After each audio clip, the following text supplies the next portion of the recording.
This is 7 News, the voice of the Riverina. Tonight, a car explodes into a fireball with its driver allegedly drunk at the wheel. Police warn of an increase in crime over the holiday period. I'm Daniel Gibson. Later on this news hour, Israel drops bombs on a school hours before a ceasefire to swap prisoners. And violence erupts after 3 children are attacked in a stabbing rampage. 7 News begins now.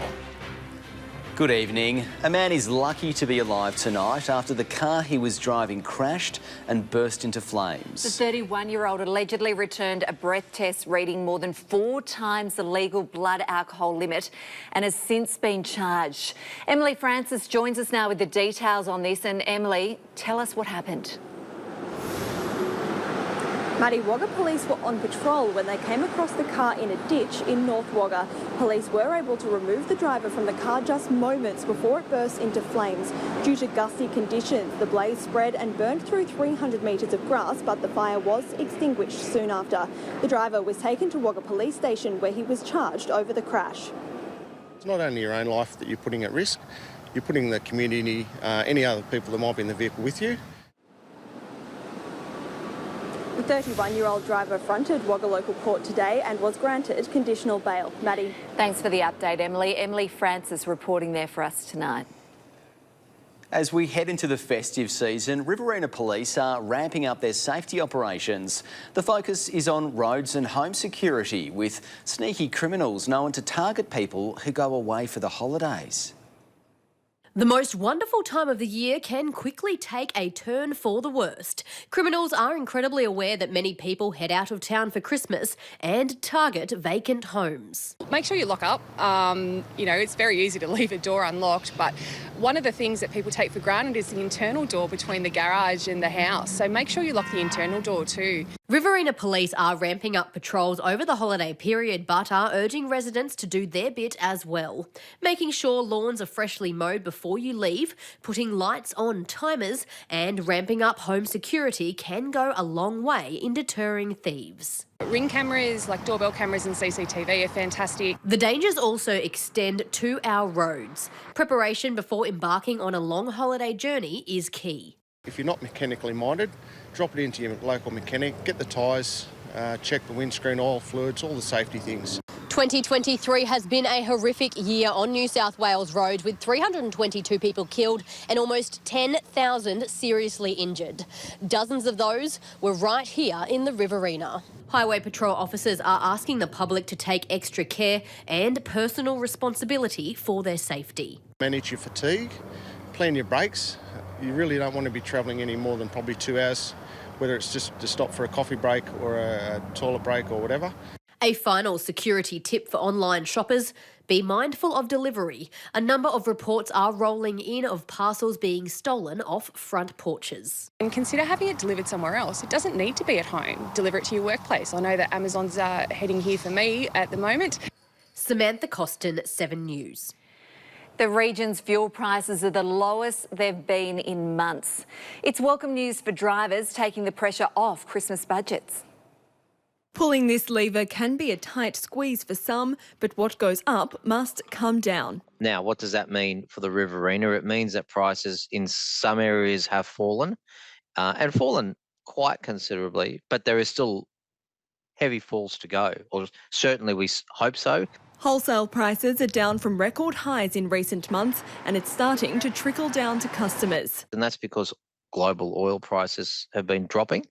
The wholesale prices in Australia are now the lowest they've been since July. Since last month, the average price of petrol has dropped by up to 7 cents a litre and diesel by 11 across the region. I'm watching gas prices every day.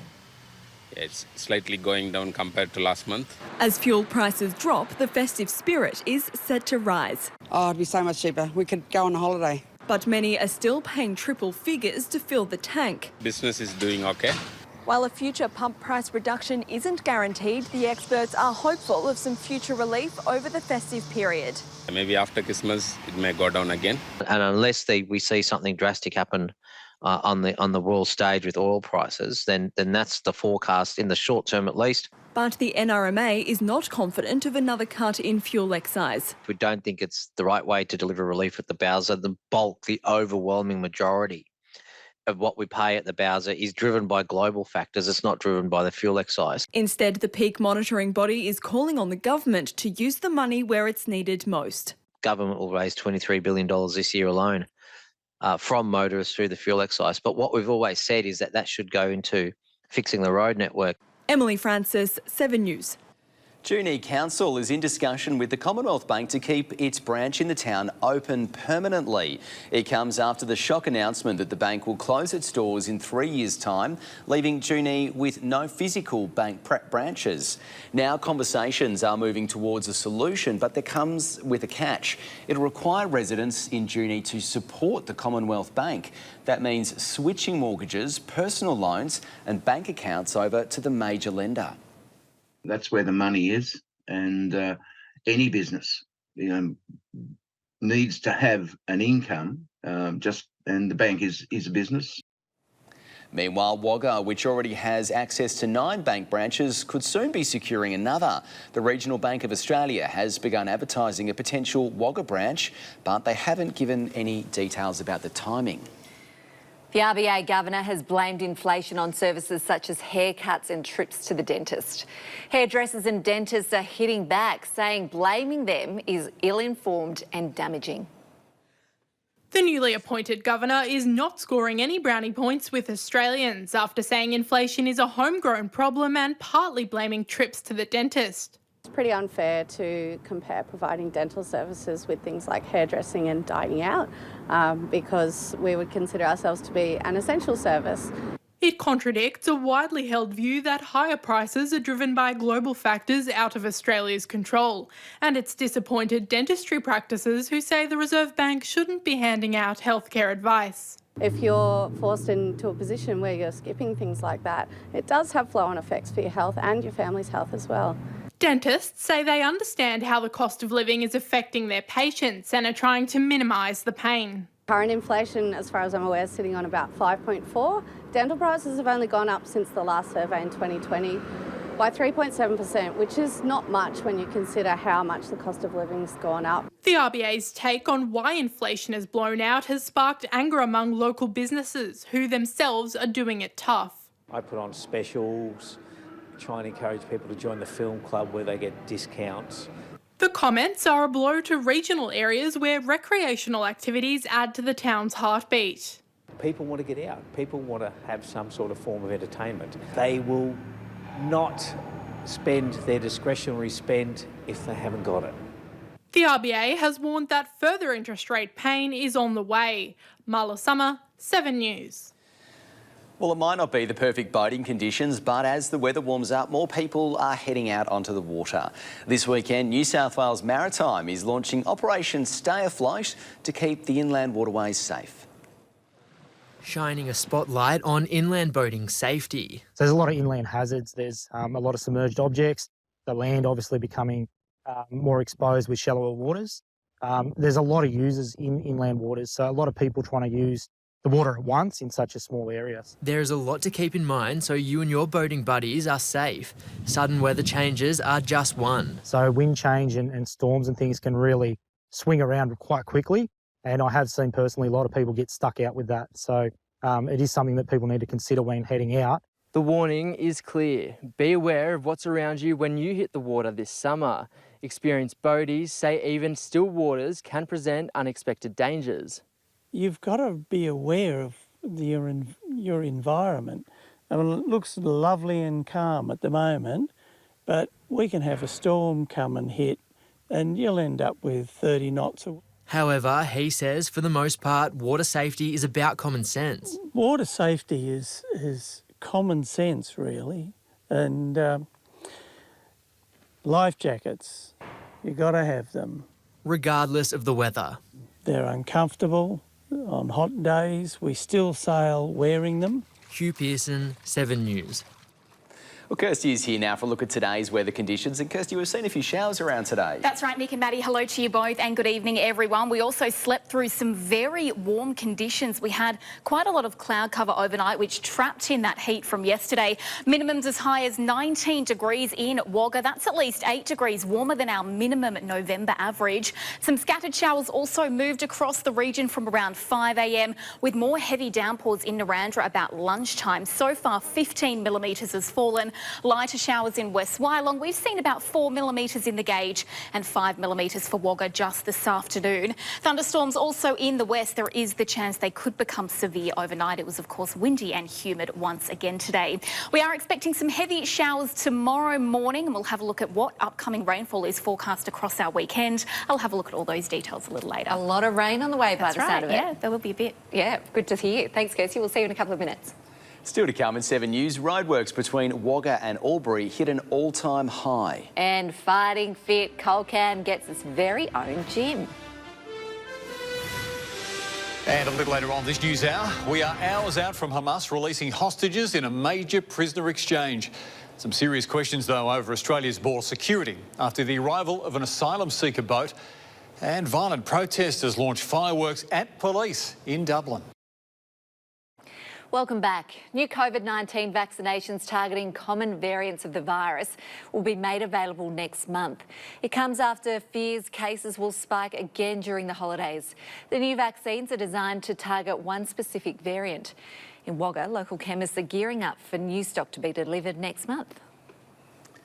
Colcan's first fitness centre opens this weekend. It means gym junkies will no longer have to make the trek to Albury, and already 50 people have signed up. Base Camp Strength and Fitness is set to change the game in Colcan. Full cardio selection, you know, we've got 9 plate-loaded pin machines, a full dumbbell range, 5 squat racks. Residents from Colcan and neighbouring towns will soon have access to a state-of-the-art gym. Kids, you know, being youth age that don't drive, adults and an older population that we have here, you know, it brings something easily accessible to them. From Sunday, it'll operate on a 24/7 basis. It's run by a fob system, so with your membership you get a fob and you just basically can use that at any time. The gym's opening will save the 35-minute drive from the town to Albury. In the past, you know, 6 or so months, we've actually been taking carloads of kids with us into the gym in the afternoon. The pair has been working at getting the gym up and running since November last year. It's been a hard process. We obviously work in the town as well. I'm a nurse down at the local hospital, so juggling all that, you know, it's really exciting to see. At full capacity, the gym can hold 25 to 30 people, and with more than 50 already signed as members, it proves dedication pays off. When we come to this place, it was just bare bones pretty much, and to see it all just come together now, it's amazing. Rochelle Punikovic, 7 News. Roadworks between Albury and Wagga have reached an all-time high. Resurfacing began on November 13 at Olympic Highway in Colcan. In order to allow motorists to pass in one direction at a time, alternating traffic conditions have been in place. Ampol Colcan has dealt with the brunt of it, with motorists avoiding fuel stops to avoid further delays. You don't come in because it takes like 5-10 minutes to get back on the road. The roadworks should be finished just before Christmas.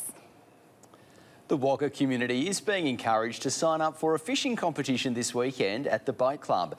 It's a fundraiser and all donations will go towards Fishing for Cayenne, a charity raising money for research into brain aneurysms.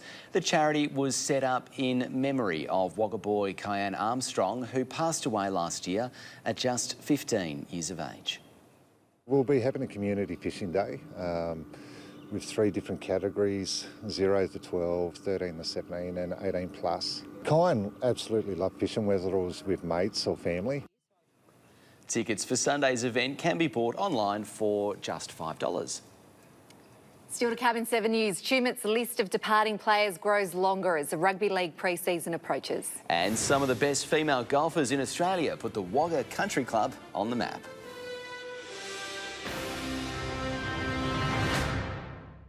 Welcome back. We begin with rugby league tonight, and Tumut's hopes of defending its Group 9 title have been dealt another major blow. The Blues have confirmed barnstorming front rower Michael Fenn is on the move. He's bound for North Sydney next year. Fenn earned a place in Group 9's Team of the Year after a stellar campaign with Tumut, which culminated in grand final glory. The star prop joins a lengthy list of departing players headlined by Lachlan Bristow. Some of the best female golfers in Australia have taken a swing at securing a $50,000 payday. 36 professionals were on course as the final day of a history-making tournament captivated fans right around the nation. With a $50,000 cheque and 2 tickets into the Women's New South Wales Open up for grabs, the stakes were high at the Wagga Country Club. Golf New South Wales have created a series of qualifying events for the New South Wales Open. So we were at Mollymook earlier in the week and here this week. After finishing tied for 13th in Mollymook, Sunshine Coast talent Vicky Yuland entered the final round of the Women's New South Wales Open Golf Regional Qualifying Series event, sharing the lead with Englishwoman Amy Taylor. But plenty of players who are certainly in contention. I mean, there's a couple in 3, a couple on 2 under, a couple on 1 under, and then, you know, anyone in the top probably 3 or 4 groups is a chance. I had a good day yesterday. Scoring wasn't as low as our practice day, which was good. The conditions were a bit tougher, so yeah, it was nice to make a few putts and be in the position I am today. Taylor only touched down in Australia last week. This is my second event on the WPGA. I love it here. The girls are so friendly. It's a really good, talented field, as is next week at the Australian Open. The Queenslander is no stranger to the New South Wales Open, but next year's event holds extra appeal. It's at Magenta Shores next year, so that's a bit exciting. I haven't played there, so it would be very nice to be able to get a spot into that. Golfers reserved high praise for the Wagga course. I really like the course. It reminds me of a course I used to play out in the States. I've been here for 20-odd years playing golf, and this is probably the best I've ever seen the golf course. In a historic first for the club, today's action was televised live on KO. To sort of help accommodate that, we're starting teeing off the 10th today, which means the players will finish on the 9th, which is right in front of the clubhouse, which will be full of members. Steph Muir, 7 News. Aspiring local basketballers are relishing the opportunity to hone their skills under New South Wales high performance coach Maxon Monk. The special visit came as the city prepares for the return of 3-on-3 basketball action on Saturday. 4, 3, 2, 1. With a mere 2 days' notice, 58 budding basketballers turned out at Wagga PCYC in a bid to impress New South Wales high performance coach Maxon Monk. I think we can get quicker at this.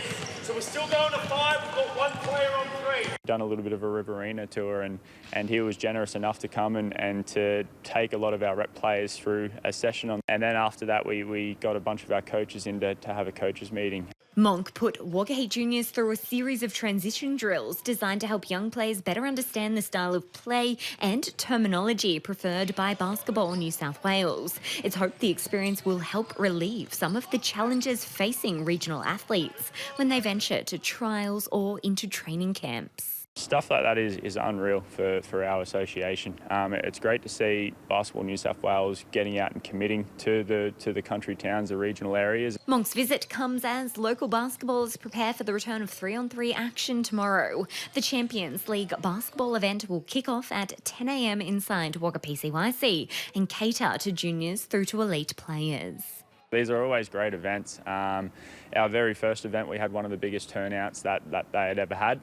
So, yeah, hopefully we can get a good showing. Maloney hopes the courts located at Wagga Beach will be ready for use during another 3-on-3 tournament in March. 3-on-3 is really taken off. It was in the Olympics.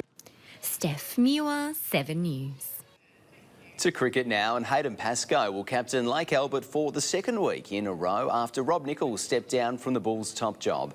Lake Albert will be looking to snap a 2-game losing streak against Kooringal, but the club will be without talented pair Connor Bock and Jackson Somerville. Wagga City will look to retain its place at the top of the standings with a win over second-placed Wagga RSL. Up next in 7 News, Kirsty's back and she's got an in-depth look at what's happening weather-wise. That's next.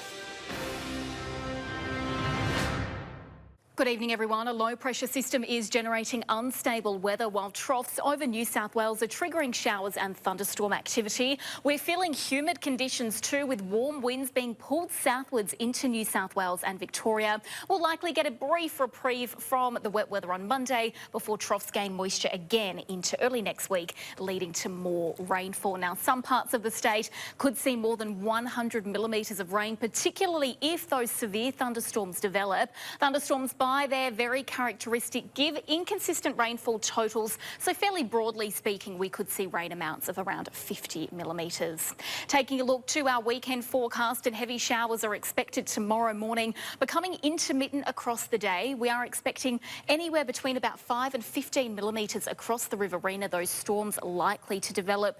Windy weather but mild temperatures at along up to 28, and tomorrow much of the same. Sunday delivering more wet weather, up to 10 millimetres is forecast, and storms around once again. Our winds increasing to about 30 kilometres an hour during the morning out of the northwest. Before chopping and changing direction, they'll tend southwesterly during the afternoon, bringing some cooler air into the region. Grenfell dropping to 25. Through to Monday, a little bit of drier conditions are expected. A short reprieve from the unsettled weather. A partly cloudy day in Griffith and Narrandera, tops of 27 degrees. In Cootamundra, we're expecting the mid-20s. A cooler breeze around once again, but around parts of the region, including the higher ground areas, we could see a slight shower or storm.